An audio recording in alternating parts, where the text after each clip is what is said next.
मध्याह्न भोजन रसोईया महासंघ अपन मांग ला लेके धरना प्रदर्शन करी।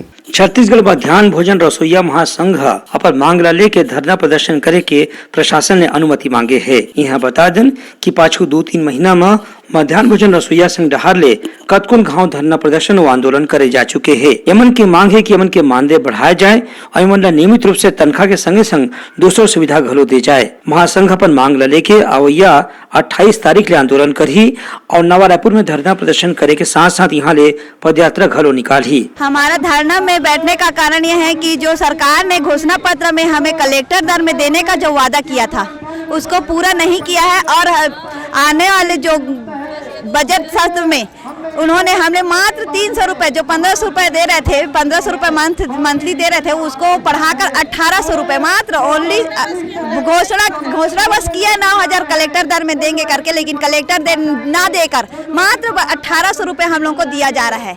मात्र एक पहले तो 1500 रुपए दिया, अभी 1800 ला दिया भी नहीं है, अभी तो वर्तमान में 1500 ही दिया जा रहा है, जिसमें हमें 50 रुपए रोजी चल रहा है। 50 रुपए रोजी होता क्या है आज के डेट में? आज इतना महंगाई इतना ज्यादा है कि 50 रुपए में कुछ नहीं होता।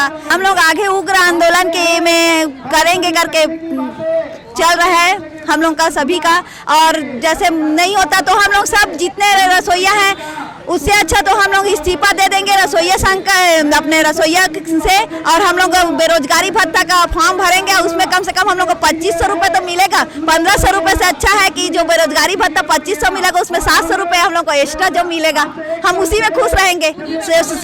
पूरा इस्तीफा दे के हम वही बेरोजगारी भत्ता का फॉर्म भर लेंगे। 2500 रुपये मंथली मिलेगा उसमें।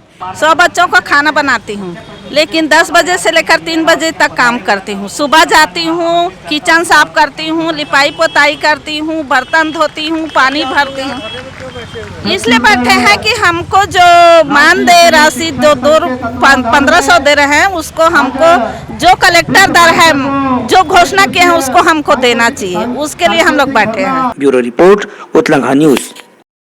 सोर संदेश द बज़ उतलंघा के खबर चारों मुड़ा है नजर।